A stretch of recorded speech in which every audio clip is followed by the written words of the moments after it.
De mare.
Aquani, greetings. This is Penny Gamble Williams. I'm Punchy. This is Zunny Miller Matima. Oh, it's so good to be here during Africa Week, and this is our Indigenous Circle. So we welcome all of you to join us in this cozy world circle that has been created for us. And Absolutely. so we're going to have some interesting dialogue. Zunny and I, we go way back. We've done a lot of things together, cultural presentations, radio programs, and lots of other things that we've shared with people in many places. So I want to open with this. It's a quote from somebody that I look up to. His name is Keith Satanamuck. He's from the Mashpee Wampanoag Nation in Massachusetts. And he wrote, "The survival of all species depends on our grasping the significance of what was learned during the beginning times. And what was learned was this: the ceremony is life itself. It is the way we maintain balance and harmony with all our relations. It is the way we honor our ancestors and protect the earth for the yet unborn generation." And so that's pretty deep when you think about Yes. how important it is. Mm-hmm. There's so many, both African and Indigenous people of the Americas that they have shared with us through the centuries, actually. And much of it has been railroaded or has been turned away from our conscious mind, so we can't always recall it. So it's so good to hear it when you read it or anyone does share it with us, because we need to know that. We need to hear it, and we need to know that it's a part of us. This came from our philosophy of life, and it's important to the world. And it's important for those voices to be elevated. Yes. In Turtle Island and all over the planet, Indigenous people that live close to Mother Earth and who understand the ebb and flow of life. Mm-hmm. You know, because so many people are, we're walking the concrete, we're in our cars, we're rushing here and there. Do we ever look at trees? Do we ever look up in the sky? So many people don't. They're missing so much and have kind of, disconnected from Mother Earth, who gives us so much. And this is why we must take the time out, pardon me, to actually walk in the woods. Yeah, you have to do that. I've seen some of the photos of you. When you are going for your walks, you're in the mountains. You're looking at trees and the water and brooks and all kinds of things, and it's very refreshing. Yes. It is. And it's beautiful as well. It is, and it just keeps us not just connected, but conscious. It Conscious. does, because you can get answers, can't you? From the trees, from water. You can actually ask questions and receive answers. Mm, So, but you have to communicate. You have to be there so that you build a relationship as you would with anyone or anything. yeah. Everything has a life to it and an energy and a vibration. Everything. Not just the people we know, but everything, animated, inanimated, it all has a vibration to it. Right. This is funny because many moons ago, when I was a little kid, rocks were my thing. Oh, And yeah, oh yeah, any kind of rock. Somebody might say, "Oh, that's yeah. ugly." I remember somebody saying my rocks that I collected were ugly. And when other kids are wondering, why are you always collecting rocks and stones and stuff? But I just thought that they were really beautiful, even if they were, like gray with little nicks and stuff in it. There was something very special about them. And then, when you on the rocky shores of Rhode Island, where I grew up, when you went to the beach, tons of rocks. Mm-hmm. Other kids would be playing in the sand. I'd be over there looking at all the rocks, looking at underneath the rocks and all kinds of dried seaweed and crushed shells. I mean, it was fascinating. But Well, Penny, I did something a little different with rocks. I'm not sure how to look at this, but I painted them too, and then I sold them door to door. Now, I just have to look back on all of my neighbors who would give me 25 cents because that's what I charged per rock. So who knows? I had a different relationship with them. They kept my books. They were my accountants, But I knew we had a relationship. yeah, well, one thing that I want to say is I want to talk about the road that you and I have traveled. Oh, yes. I guess we can go back to the Painted Gourd, which was an interesting time back in 1991, just before 1992, the 500th year, when Columbus got lost Yes. up over here. Not in this continent, he was on the islands in different places. However, we're standing around. There was our friend Victoria Blue Wolf Price and Lawrence Dunmore. We were talking about the book They Came Before Columbus by Ivan Van Sertima. Yes. And we were really into this conversation. So this brother comes over and he says, "Excuse me, I heard your conversation, couldn't help but come over here and ask you if you're a group and do you do presentations?" So we just kind of looked at each other, and before we could say no, said, here's my card. I'm a teacher in the Prince George's County school system, and my students are African American, and we need to hear what you're talking about. So I'll wait for your call. I mean, it's like, okay. Yeah. Well, at that point, that's what we did. We formed the group.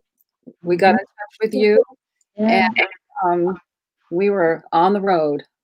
I mean, and look what the seeds of that. Look what was planted. And sometimes, Penny, we've talked about this before. Sometimes you don't know how a thing is going to turn out, but you just take a step. And you don't even know sometimes if you're being guided to take that step. And you just keep going, and the road opens up for you. In ways that benefit everybody. Right. And our intention, our hearts were so in it because we really wanted people to understand this history of red and black people. Collective consciousness of being black and being indigenous, native to this continent. And the various aspects of what does that really mean? Because sometimes people would say to me, "Well, I mean, what are you? I mean, Are you Never. black? Are you Indian? You got to choose. That's what I did growing up. Yes. And you And can't choose that. then Because sometimes, oh, I'm sorry. Go ahead, honey. no, I get all carried away with this Well, conversation. it's okay. I was just thinking that not only do they ask you to decide or choose, but then depending on what you say, they may resent the choices. And especially if you tell them, well, I'm both, or that I recognize and respect all of my cultural ancestors, they have a problem with that too. So this brings you back to the point that you have to know yourself what you're comfortable with, Mhm. because it only you respond to it, and then it informs you. So I think we did the best we could, and we helped a lot of people to begin their genealogical studies and family trees. So we can be proud of that. Oh, definitely. And in doing so, taking the painted gourd to different places, to elementary schools, middle school, high school, college, um, conferences where we were invited to talk about um, what the painted gourd was all about, and then carrying our mini museum, Oh, setting that's everything right. up, all the books. We had all kinds of books and book lists, to get people to really understand how important this cultural history is. I mean, it's a part of the fabric of this United States, because, Africans came here before Columbus. Hmm. Hmm. And of course, other people did, Chinese and different people, but it was the African and Native that forged a certain bond. Um, you know, there were plants that were exchanged. That's true. People from this continent ended up going to Africa, and there was a back and forth. And when you tell people that, they look at you like, "Oh, They come." do. I mean, They that happened to us when we did presentations. It's like people are looking like, "How did that happen? Are you sure about that?" And then too, and this is a hard thing to say, but a lot of times when Native people or African people begin to give their history, they're challenged. They're challenged by people who are unlike them, people who want to represent the history of the Europeans who colonized. So that you're challenged, and you find that you're, having to defend who you are. You and I both know, Penny, that in instructing and teaching our children, many times they had problems in school with teachers who would say, that can't be right.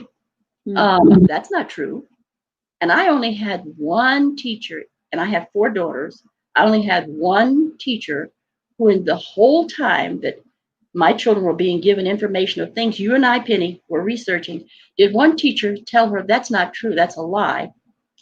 But that teacher, to her credit, went to the library that night and came back the next day and apologized to my daughter in front of the class. That's extraordinary. Mm. But Penny, you've had experiences with, trying to tell your truth.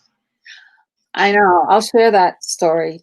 If my Okay. kids were here, they'd say, "Oh no, not that story again." But there again, many moons ago, uh, I had spent a great summer. I went to the Green Bean Festival, the Strawberry Festival.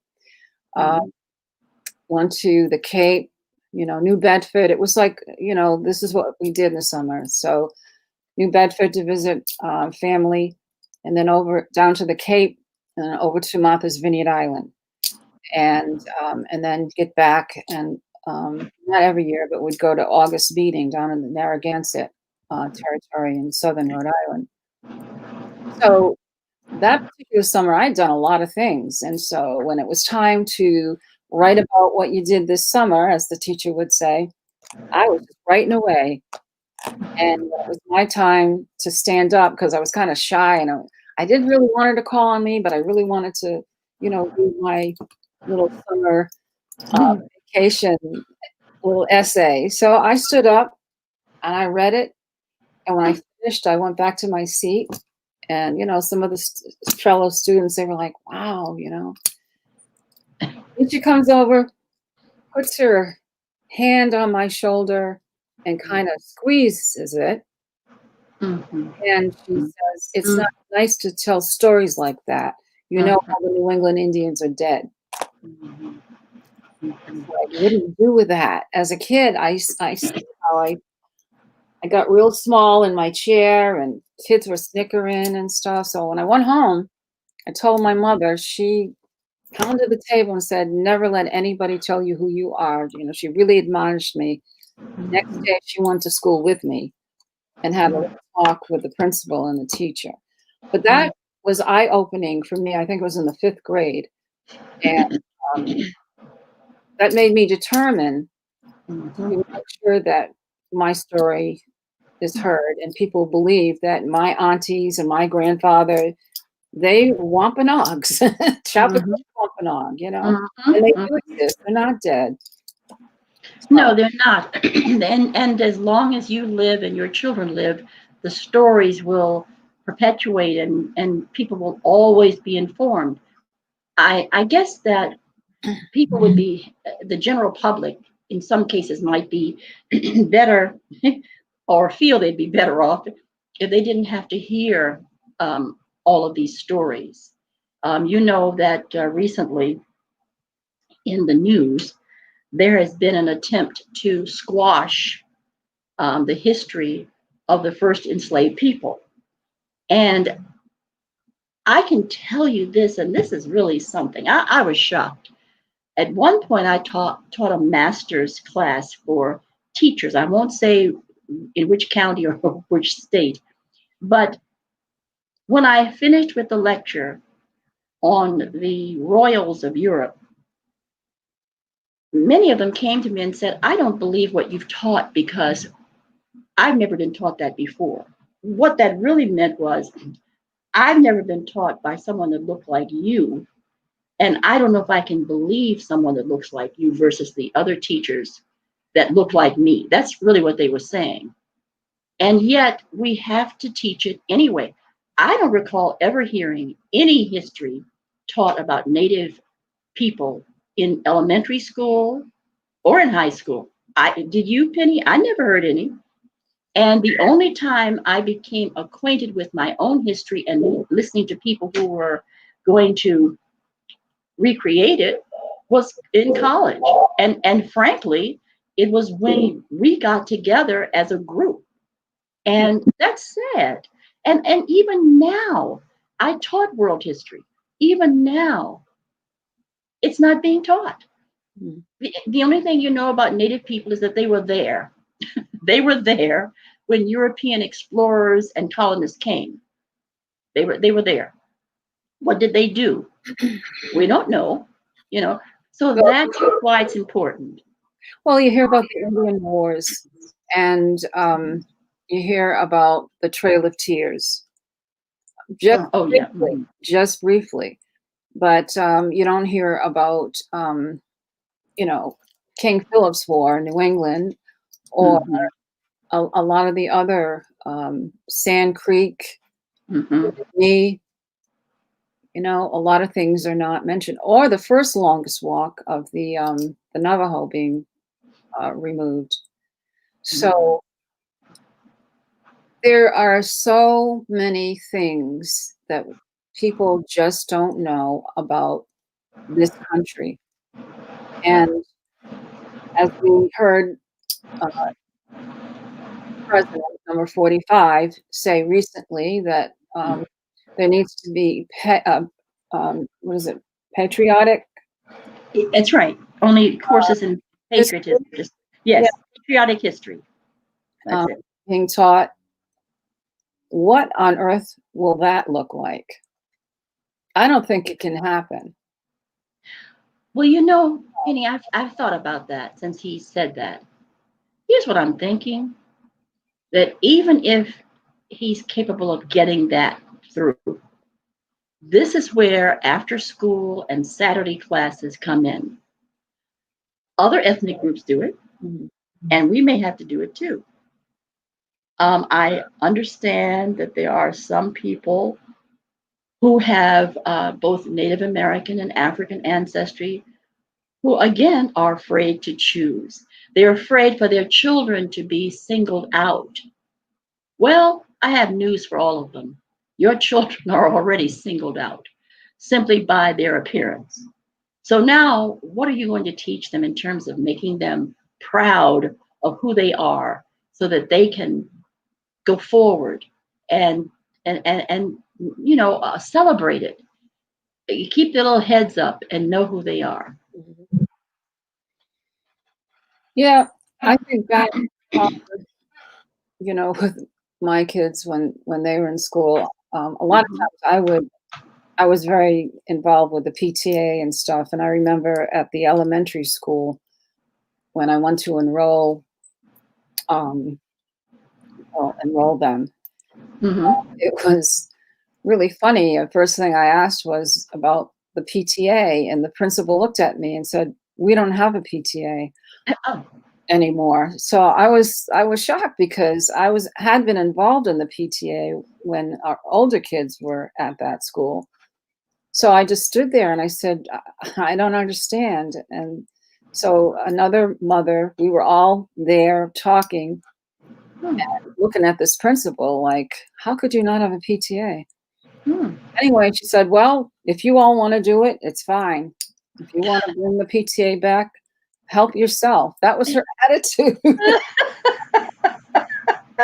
And that's exactly what we did. Uh-huh. And I remember there was, I think, what was it? I think this was, I think Martin Luther King, it was before the holiday was started.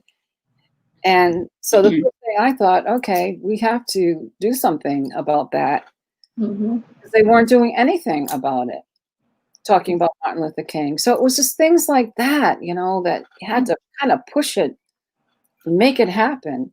Mm-hmm. That's what we did. And then Native American Heritage Week, I think it was a week. First it was a day, then it was a week. Mm-hmm.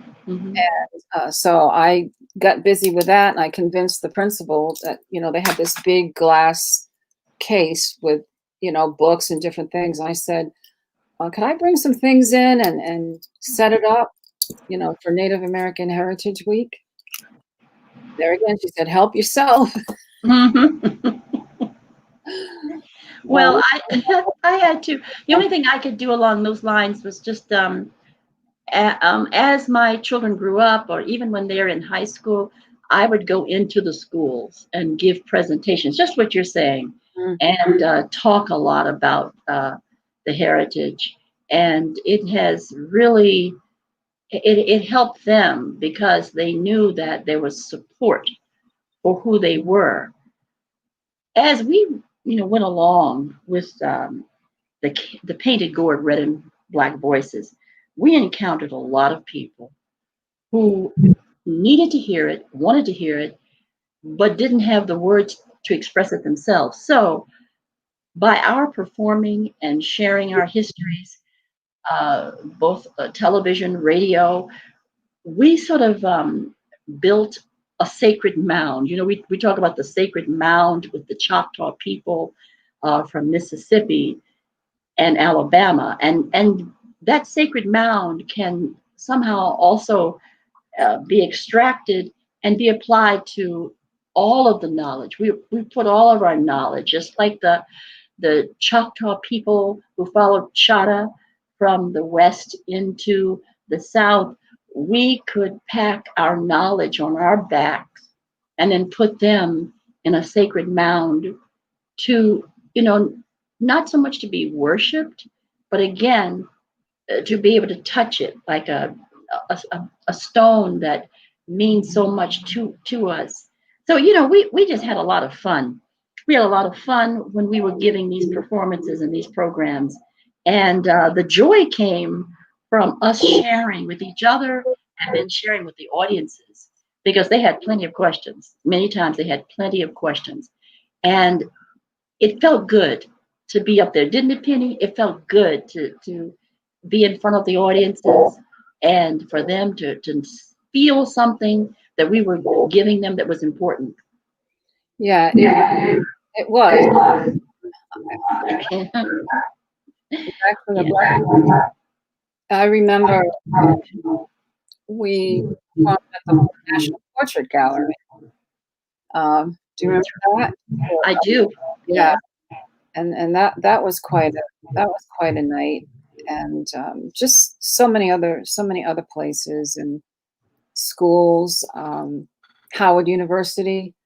I wasn't there for that, but you and Victoria were Oh, there for that conference. There was a big conference. right. You all got, And I think, that, present. we did, and that's where we learned that many of the words associated with Native people or Indigenous people to the Americas were also African words. Mhm. And that was surprising to some people.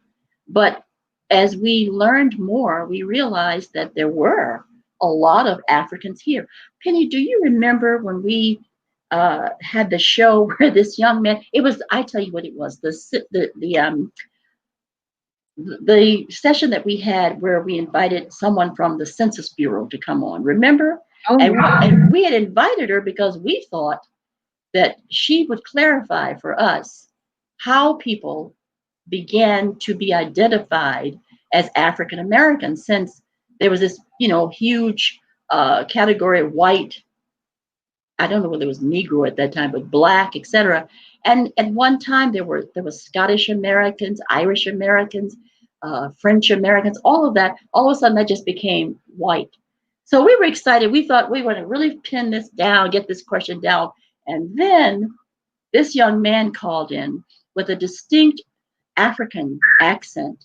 And he said, well, I can tell you that my people have been here in the Americas forever. So Penny, you remember you and I looked at each other, and then he went on to tell how this was known. And then we finally asked the lady from the Census Bureau, there was a pause, and then she said, yes, we do know about them. So, I mean, my point is, and I know your point is too, why are these things kept hidden? What's the problem here? Well, we understand. Yeah. Fear. I believe it's fear. Are you hearing me? Maybe that's just. But I think it's fear because history had been taught for so long, lied Mhm. for so long, that to start revealing those truths would, people would be passing out and fainting. And I mean, it's just like when Ivan Van Sertima's book came out, that came before Columbus. Look at the ridicule and the harassment that he got from museums and other, writers, the European writers who just did not want that information getting out, Mhm. and would challenge him. And then, of course, he would tell them exactly where he got this information, all the places that he went to collect this information and to study it in Europe. Mhm. So many things had been taken and put, in their libraries and private collections. They knew exactly that this was true. So Yeah. I think people have a hard time with that. Mhm.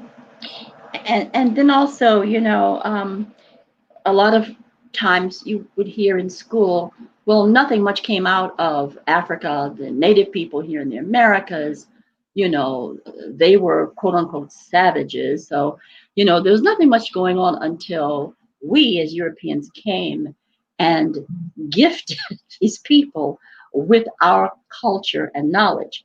And at the same time, though we didn't realize it, I know I didn't, when I was in school, they were taking all kinds of artifacts out of Africa and from the Americas and putting them in their museums in Europe. As a matter of fact, the money that created not only this country, because that, we know this country was built on the benefits, the financial benefits of enslavement here. But even in Europe, all of the crown jewels and all of these things, and trying to think, the churches and the cathedrals, they were all built on the money that came from the Caribbean islands, the sugar that was manufactured, and the indigenous people and the African people that toiled until they dropped, bringing this money from sugar to Europe. So Yeah, tell me, tobacco. tobacco. Mhm. See, so and to this day, that is a very uncomfortable thing for Europeans, and I guess I can understand it. I mean, look, we talk a lot about narcissists in this society, and we point to some very celebrated people in our society, and we say, look, we think this person was a narcissist, one who just is totally, involved with self, uh, continues to tell lies, et cetera, et cetera. And I guess it's very difficult. You see, when people tell so many lies, they don't know the truth of how they feel, but they do feel shame. They will hide it, and it becomes anger and rage, but they do feel it. We see it right now on the streets of America. Look at what's going on now with the Breonna. What is the last name? Taylor? Breonna? Taylor. Is that the last name? Case? And this is those who look at the protesters, and they are Black, white, Hispanic, Asian, they're all out there, protesting this, because maybe they've learned the lesson that today it's us, tomorrow it will be you, But those who are looking at it and, sucking their teeth and shaking their heads, how horrible, look at the rioters. These are people who do not know how to hold the mirror up and understand or accept their part in it. So it's violent. It's and of course, the other part of it is that religion played a big part. We have to say that too.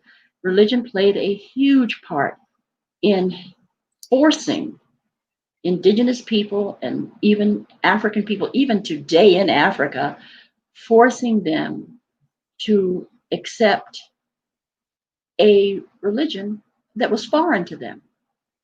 Mm. There's so much to say about all of that, but that's the basic root of that. So we have to be careful. Okay. There are a lot of different roots that Mhm. have gotten us to where we are, and there are a lot of mangled roots, and that's what we're seeing and feeling. I mean, it can't be hidden. It's right in front of us. Body language, words, gestures, auras. I mean, if you really tuned in, you see exactly what's going on. And the thing is, how do you shift it? How do you get people to understand that maybe it doesn't have to be this way? Mm-hmm. And how to keep people from feeling hopeless too. That's the big thing. Isn't that a big thing? Because I find myself sometimes just saying, so is nothing ever going to change? I mean, is that what the message we're supposed to get? And of course, a lot of it is propaganda and manipulation. They want you to think nothing's going to change, so that your best efforts will just come to nothing. You'll just say, oh, well, I'm just not going to try anymore. I'm just not going to try. Yeah. But of course, we have to continue to try. And there's a whole world out there, Penny. There's a whole world out there that is accepting of people with mixed heritage, Indigenous and African. They're accepting of us. And we need to reach out to them as well. That is the one thing that I am sure those in power never wanted, didn't want us out, because we are in the diaspora and they didn't want us to connect with each other. So we have to, though, and we will, and we are. We are. Right. The dialogue has to continue. We have to communicate openly with one another, and That's right. like-minded people, to spread information out that will resonate and help people, to move into a different realm, a different energy, and it's life is energy, everything is energy, right? So Yes. the energy that is hitting us in the face every day is sensational and troubling. And so now we have to figure out, how do we penetrate, how do we move through this maze of terror and sadness and confusion. How do we lift ourselves up? That's somewhat of a challenge, but I think it goes back to understanding who we are. So you have to go within, you have to excavate and get rid of a lot of stuff and say, you know what? I'm going to move through this. I'm not going to allow this, whatever it is, mind-controlled, fascist energy to cripple us, to cripple ourselves, and to cripple our families and our loved ones. And I mean, it's a lot. It takes work. It doesn't just happen when you just throw your hands up. But a lot of people are in different situations where it's not easy. You can talk about it, but for some, and it's not easy. You need the tools.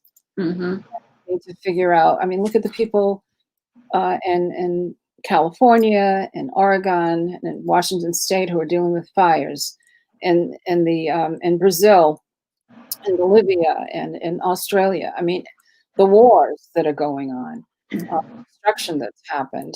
How do we rebuild our spirits to lift ourselves up from these things that have happened? And even if it didn't happen in our backyard, we can feel the energy, because it comes through the air, through the ether. We feel it. We feel it. And then too, we have not come through. We're still in the midst of a pandemic, and I don't know what's going to come out about the pandemic. You hear different things.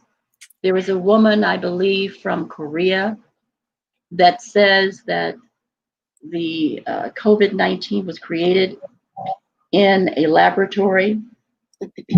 So I'm going to say this, and I don't even know whether she's right or wrong, but I know that there was a time in which that kind of thing was studied, and perhaps it was created. But now we know that. But what are we going to do? Well, we can do only what's at hand. We can try to eat as well as we can. We can try to exercise when we can. And this doesn't have to be running a marathon, just walking a little bit, maybe a mile or two a day or something, or every other day or whatever. And, being mindful of what we put into our system. We're told the kind of things to protect ourselves. And yet we are noticing that a lot of the COVID patients tend to be this general term, people of color. Yet they're not the only ones dying, you know, not by a long shot, but still. So this tells us that we must be vigilant. We cannot take anything for granted. Trust is a very fragile thing. And once it's been broken, it's very difficult to get it back. So we not only need our history, but we need to understand how our bodies operate. And Penny, you know, you're good with that because you garden beautifully and you're always cooking wonderful natural foods and things like that. And you know, that what else can we do? We must also bond together, create a unity together. You know, we must do that because we need each other. We depend on each other. And isn't it interesting how one of the first things was to separate ourselves from everybody, you know? Uh-huh. Oh, yes. Yes. You know, I mean, what does that do to the psyche? Oh, absolutely. I mean, I really have paid the price for that. I go to the grocery store, I come back, that's about it, you know. And that's not healthy, but yet there are great metaphysical teachers who will tell you that the greatest thing that can happen to you is to learn how to be silent in solitude. Now, I know they're saying that, but you know, I don't know that it's that I want to feel that way, but it's hard. It's hard. Now, I'm an only child, so I should be accustomed to it, but it's still you need someone else that you can interrelate to, that you can talk to, and just to have a touch of another person is helpful sometimes. But on the other hand, what happens if it gets even worse and we really can't even go out for any reason at all? What have we shored up within ourselves so that we can make it through? What have our ancestors taught us? Now, we know how our ancestors suffered. We know what indigenous people went through here in the Americas. We know that they were punished for speaking their own language.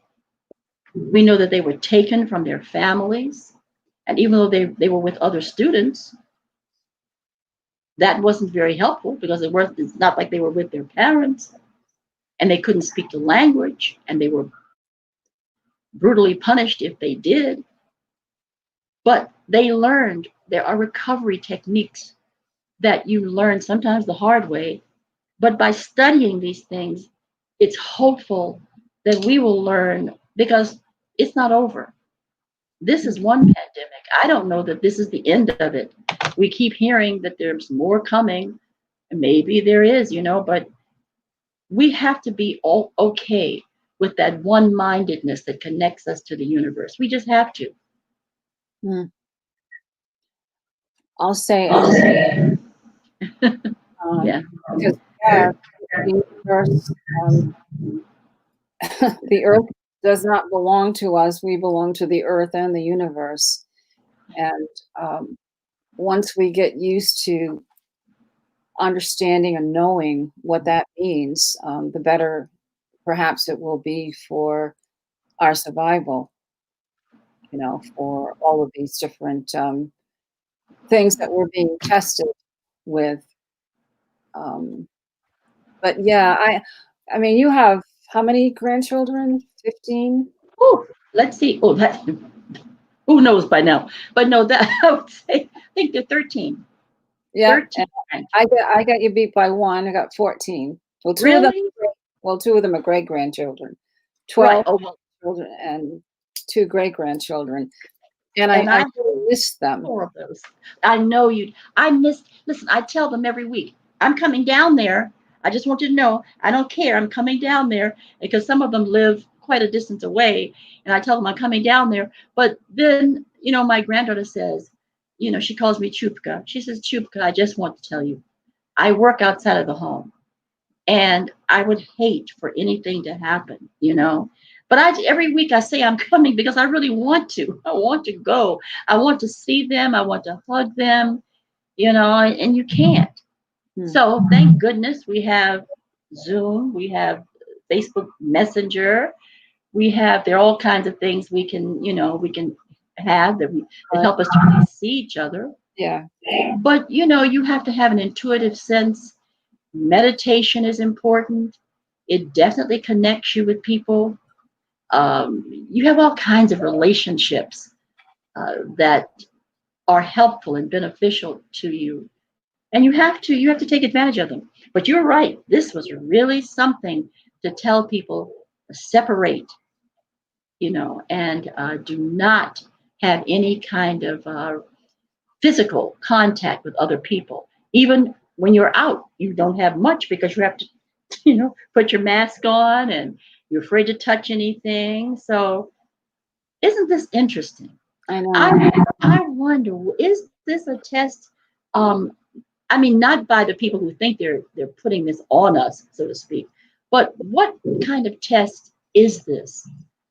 Speaking, from the universe's point of view, is it one, or is it simply a personal a journey that each of us will be caused to take as a result of all of this? Yeah, there's something you just said. I think the same thing. Yeah, I mean, Um, yeah. really getting inside yourself. Mm-hmm. Mm-hmm. For a while I was angry at Oh. everything because, you think, okay, what is this really about? And that's where my mind went Mm-hmm. because you hear about experiments and things that have happened in the past that this country has been involved with, and I mean, we could name all the different things: Tuskegee Mm-hmm. experiments, the experiments with uh, Women. women, um, and tribal nations.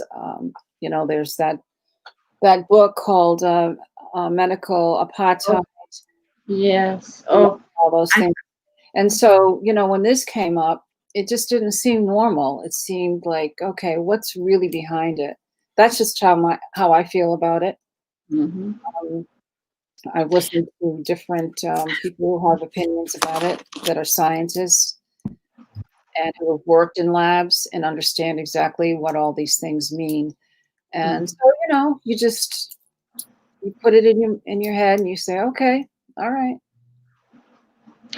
You know what I think too, Penny? Even though this is something that people don't readily talk about it unless they're in church, which is a strange place to talk about it for so many reasons. But there's such a thing as evil, Mm, and there's support for that too in the universe.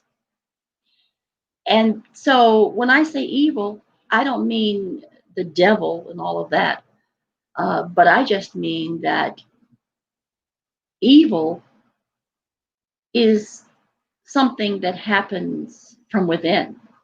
And there are people, narcissists, we talked about them. There are all kinds of mental health, sociopaths, psychopaths, and these people are crafty too. Some of them are not in mental health institutions. Some of them are walking around. Some of them are leaders. And I think that a lot of what's going on is an ultimate battle of good and evil. So we have to match that against our ancestry, our heritage.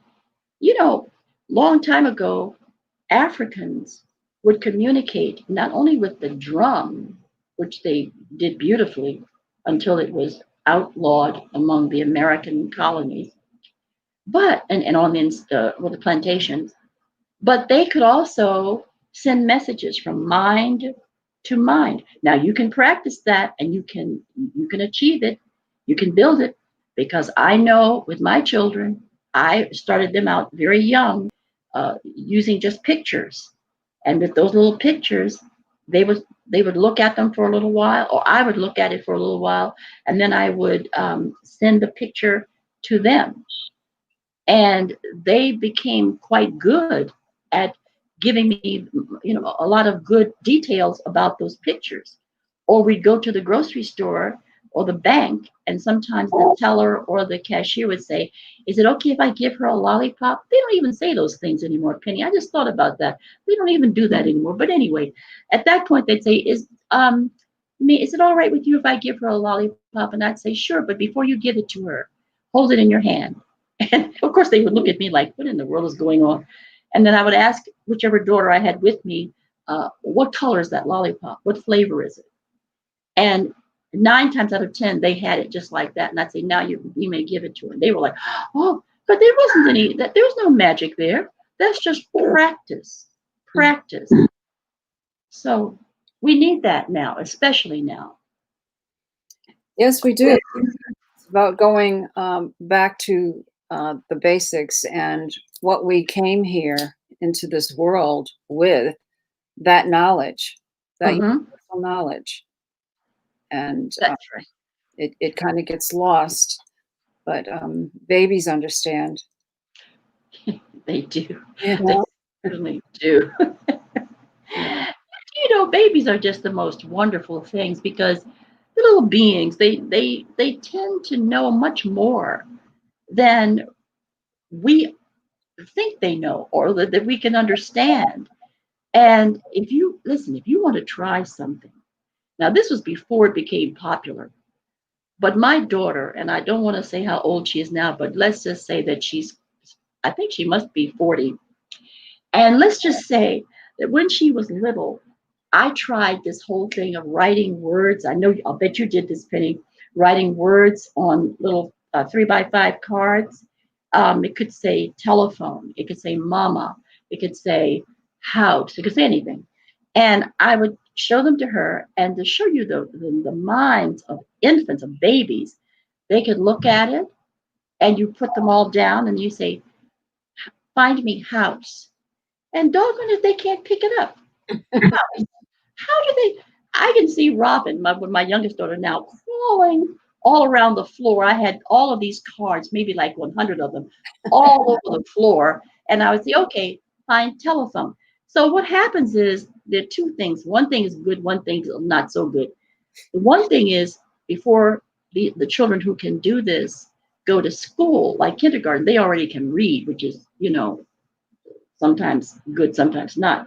But the other thing is that it does give them a need for one-on-one contact with learning. And that sometimes is not always the best. So I have to think of how to work around that, because you don't want them to see that's their reward. Their reward is that they see in your eyes, the delight that you have in knowing that they're learning so quickly. Mhm. So somehow transfer that to a self tribute. They must be feel good about it themselves, and not necessarily because you are there. So that's something I didn't go there because I wasn't thinking about that at the time. Mhm. But these are the kinds of things that babies do. Do you know that some of them come here and they are talking?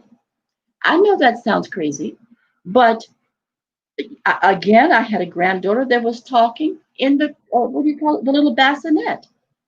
And this was April, and we would look at her, April, and she would say, "Hi." Now, and I'd say, "Okay, hi," because she'd hear us saying it. And then she said, "Good girl." I'm saying, "Did you hear?" She said, "Good girl." And she was going on and on, baby. But she said, "Good baby." I said, and then it stopped. She was talking and talking in the bassinet, and then just like that, she stopped and had to, like, it's almost as if she had to learn all over again. I thought, I don't know what that was, but what it tells me is that we come here with something beyond just the flesh and the DNA. Of course, it could be through the DNA, but we also come here with a sense, I believe, of something that's coming from the universe, perhaps who we were before, or whatever, but we come here and we have a knowledge base somebody once said, I don't know whether it was Socrates, but someone once said that you can't learn anything that you didn't know before. It would be utterly impossible for you to learn something completely foreign to your ability to understand it. You just relearn it in this lifetime. Mm-hmm. Well, I must never have known that much about math. I'll just leave that out there because I've never really, I mean, I passed my exams for teaching, but I never was a mathematician. No. So that part I missed, Penny. I'm so sorry. Oh my gosh. Wow. Well, we've kind of gone around in the circle and talked about a lot of different things, based on our working together, our own roads and journeys and experiences, mothers, grandmothers, sisters, whatever. This is life. This is very much a part of life. And I'm really enjoying this conversation because it's been a while since you and I have. Oh, gosh. we could tell so many funny things. but the substance of what we've shared, has really, I think, Penny, I think it's made a difference. I think it's made a big difference with the people we've talked with and who've listened to our radio shows, that Maryland Public Television show that we did, the presentations, the performances. I think it has made a difference, and I'd like to think that it has. And I wish us well with continuing to bring it to the public because we have a lot more to say. But this was good to be together again like this. And we will, which being created. It's Masters of the Painted Board. Yes. It'll be a Facebook blog. We'll announce it as soon as it is up and running. And it'll be our opinions about what's going on, life in general, as grandmothers, as elders. I'm a proud elder. Yeah. That. So seen a couple of things anyway. And I feel like it's time to share and to talk and to get opinions from other people and just keep a dialogue going, because we really have to figure out a way to elevate and transform not only our lives but help other people transform theirs. So, and in our exchanging and sharing with them, they teach us. If it's one thing I learned by teaching high school students and college students was this: the greatest teacher becomes the greatest student. And I loved my students. I miss them. They were magnificent. And most of them now are either finishing college, or some of them are getting their master's degrees. We have friends on Facebook, and they're having children. They've had children. Some of them have already had children. It's amazing. And just everything, it gives you a feeling. These are my children, and I now have, through them, I have more grandchildren. They may not be blood grandchildren, but these are my grandchildren too. I know. Oh my gosh, I love them. Well, you always enjoy and I know you continue to teach in your own way. But you know what? We're up by 2 minutes. Oh, okay. Have the closing remarks, my sister. Oh, yes. Here's what I would like for everyone to carry away from this broadcast. You have to be certain. And to be certain of things, you have to know who you are. You have to walk, think in a straight manner so that the things that you project into your world become diamonds. You know what, you've heard that whole thing about rubbing the coal until it becomes a diamond. That's what you have to do. And that's with yourself. And that's whether you're with anybody else Um, whether you have loads of people around you, it doesn't matter because your path is your path. And therefore, without being certain, and that to me, I've thought a lot about that. What does it mean to be certain? And I think it's a self-knowledge that no one can take from you. So I would like to leave that with everyone. Be certain in your life.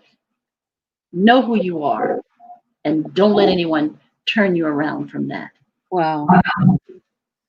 Beautiful. As we in the Wampanoag language, Tosh, stand strong. We all have to stand strong and keep Yes. it going. Keep it going. Keep it moving. And Well, the Chukama Aina Ishchima, power with peace. that's right, in the Choctaw language. Please, in the Choctaw language, please. Yeah.